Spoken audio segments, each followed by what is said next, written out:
Every day, something dramatic happens in the Caribbean that affects our lives. We'll give you the details. We'll give you the facts on Caribbean Perspective with Eddie Frederick. Here's Eddie Frederick.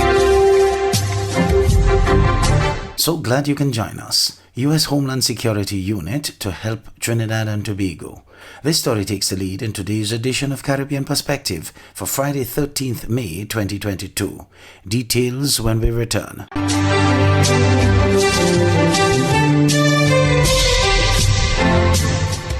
Welcome back. A special unit of the United States Department of Homeland Security is set to assist local law enforcement in the war on crime. This announcement was made by the top U.S. diplomat in Trinidad and Tobago on Wednesday, as the acting police commissioner said that in addition to the restrictions posed during the COVID pandemic, the consolidation of criminal gangs has also resulted in lesser numbers of them on record. TV6's Joel Brown reports. The police service launched the Gang Reduction and Community Empowerment, or GRACE program, in partnership with the Pan American Development Foundation and a bureau of the U.S. State Department. Present at the launch, the Pan American Development Foundation's Regional Director, Roberto Urbano, and the U.S. Embassy's highest-ranking diplomat in Trinidad and Tobago at this time, Chargé d'Affaires Shante Moore.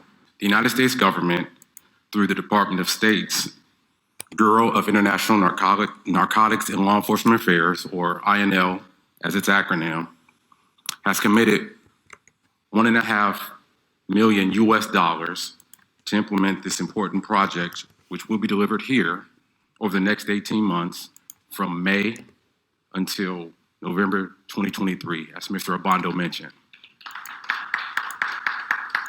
Mr. Moore said this program matters. During a question and answer session with the media, the Chargé d'Affaires fielded a question from TV6 News. Mr. Moore said the United States government is working very closely with the government of Trinidad and Tobago on security and law enforcement. It is the bedrock of our bilateral relationship. And over the past 2 years, we have worked diligently to strengthen that relationship, which is why we worked with the government of Trinidad and Tobago to bring ATF here, the Bureau of Alcohol, Tobacco, and Firearms, because of the importance of weapons trafficking, not only in Trinidad and Tobago, but also throughout the Caribbean and the region. He then revealed that another U.S. federal law enforcement agency will be assisting local law enforcement. We have brought the Department of Homeland Security's Homeland Security Investigations Agency to work with Trinidad and Tobago in the areas of arms trafficking, trafficking in persons, and other areas of mutual interest. We're hoping very soon to open our USAID satellite office or branch office because, again, there are programs and projects that USAID will also contribute to this effort. In addition, we have our FBI legal attaché here in Trinidad and Tobago that's working closely with the police. Acting Police Commissioner McDonald Jacobs said gang cases are likely to be the most complex cases filed by the prosecution. In Trinidad and Tobago, there's an estimated of 134 gangs with segments in the different parts in Trinidad and Tobago. In fact, there are 6 main gangs. And I tend not to mention the names because some of these gangs carry the names of some of our best and important faiths, religious faiths. So I refer to them as 6 criminal gangs. The top cop says the analysis of the police service shows 60% of the murders in Trinidad and Tobago is gang-related. When you talk about the figures and the reduction in the gangs, you had a consolidation of gangs in this country. When you look at the numbers, persons, they consolidated, and the number of gangs depreciated a bit, and also the number of persons. Now, during the period of the last few years, we made several arrests, and persons were in fact imprisoned. Joel Brown, TV6 News. In the meantime, National Security Minister of Trinidad and Tobago Fitzgerald Hines says he turned down a bribe of a watch valued US $70,000 while he served as Minister of Works and Transport. The minister made the disclosure to support his statement that criminal gangs in Trinidad and Tobago and the region will buy whoever they can buy, as he asserted that integrity is the key to defeating those gangs. Jewel Brown of TV6 News reports. During his address at the launch of the Police Service's Gang Reduction and Community Empowerment or GRACE program, National Security Minister Frederick said there is no quick fix to solving the challenge of criminal gang activity. It requires constant attention, constant upgrade, serious law enforcement, and at the same time, programs like these to ameliorate some of the harsher social and psychological conditions, hoping to find out of all of this the higher and the better elements of a human being so that we will not resort to baseness. Minister Hines then spoke about something he said he had experienced as he made his point. When I was Minister of Works and Transport in this country, at the beginning of the term from 2015 to 2020, I was approached and offered a watch valued at $78,000. And when I thought of it and him and the invitation, I accustomed wearing my little Seiko, comfortable like I wearing this morning. And I say, well, that will not only weigh down my integrity, it will weigh down my hand. I chased the offer out of my office. Minister Hines then recalled what he did next. And I immediately called my Prime Minister and I shared those facts with him. And we did what we had to do. I'm just giving you that as an example of the strength that is required. Minister Hines had earlier spoken about the British Virgin Islands Premier Andrew Foy. The British Guardian and other international media outlets have reported that Mr. Foy was arrested in Miami on April 28th in a sting operation on charges of conspiring to import cocaine into the United States and money laundering. The region is grappling now with the fact of a former premier in the BVI who, leading a country, fell short on integrity, and who, it is alleged, found himself engaged in transactions to import drugs into the BVI for transshipment into the United States. Minister Hines highlighted the significance of the role of someone who leads the government in that regard. A prime minister, so-called premier, educated, with access to all of the information and the whole national security platform, demonstrating that human beings are what you are, what we are, mere mortals. And it is integrity and strength, because the criminals, the gangs, they are so ingenious. They make offers, they buy people who they can. In fact, the example I just gave you, poor fellow, $700,000 was the prize. Mr. Foy has been replaced as Premier of the British Overseas Territory following a successful no-confidence motion. Jewel Brown, TV6 News.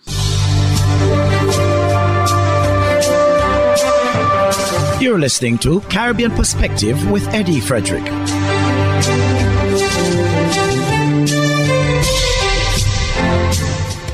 Barbados' call for the international financial institutions to revamp the criteria for developing countries to access development financing is getting the backing of the Caribbean Development Bank. More in this Barbados Today news item. CDB President Dr. Jean Leon said the current system is not in the region's favor.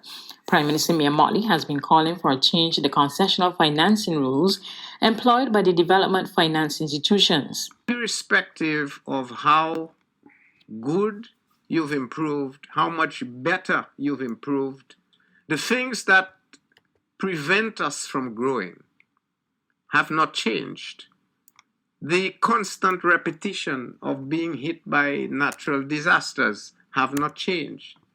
The shocks that we have from external factors have not changed.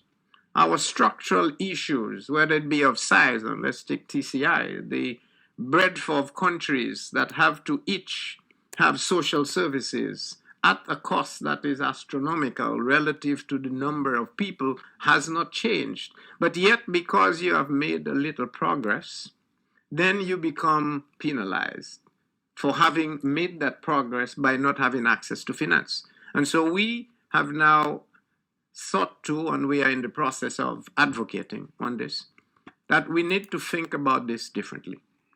And we need to think about it differently from the simple perspective that what really matters is not the income that you have achieved, but your ability to recover when you have a crisis that has actually hit you. Dr. Leon was addressing a media conference on Tuesday to announce the upcoming CDB 52nd annual meeting of the Board of Governors, which is scheduled for June 1 to 16 in the Turks and Caicos. It will take place in a hybrid format. He said discussions will focus on three broad areas. The first is the measure better to target better. And that in itself, even if it is just a phrase, has a lot going on in the background, so much so that we are making it the entirety of what we want to talk about in the annual meeting this year. But there's a second equally important one, which is we need to marshal development finance. And that's the second big area that we are focused on at the bank. And it will be part of, but not given as much prominence in the annual meetings deliberations. And the third is we need to share to grow.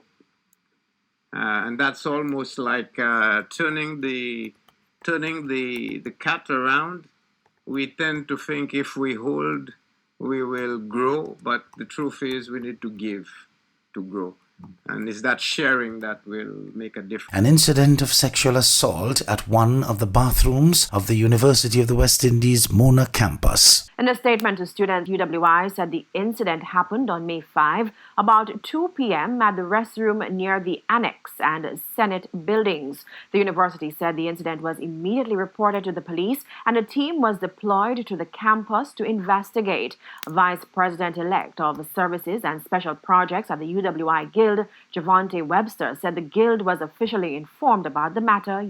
We would have contacted administration indicating that we're requesting leniency in terms of examinations as well as instant healthcare for the person who was in a situation, as well as psychosocial intervention in terms of counseling, etc. Additionally, we would have been banking on the fact that communication is very important, especially given the fact that the nature of the situation. So from yesterday, we're demanding we need to send us students to indicate to them what's going on. Additionally, we would have schedule a meeting rather with the Director of Security so that we can start analyzing the security measures on the campus. As you know, currently we're heading back into a face-to-face reality. So we want to ensure that the security protocols that are in place, we are abreast of them so we can provide some suggestions so we can boost up security. Now, in its statement, UWI said since the incident, the security team has enhanced its operational plans to include increased monitoring of restrooms. It says restrooms that are in extremely remote locations will also be kept closed for now. UWI notes that plans for the installation of more surveillance cameras and panic alarms on campus are also being expedited. Joel Vogt of HGP Nightly News reports that one more suspect in the killing of Haitian president extradited to the United States. United States on Monday charged a former Haitian senator with conspiring to kill Haitian President Jovenel Moïse, the third suspect to be charged by the Department of Justice as the Caribbean nation's own probe into the murder remains stalled. John Joel Joseph, who Haitian police described as a suspect several days after the brazen murder last July, fled Haiti by boat and was arrested in Jamaica in January for entering the country illegally. He was later extradited to the United States. Joseph faces charges of conspiring to commit murder or kidnapping outside of the United States and providing material support resulting in death, according to a U.S. Department of Justice news release. U.S. prosecutors say the conspiracy first involved kidnapping Moïse, but evolved into an assassination plot after the group was unable to find a plane to take him out of Haiti. Haiti's judicial proceedings into the assassination have stalled, with 4 judges on the case quitting amid complaints about death threats and concerns for their personal security.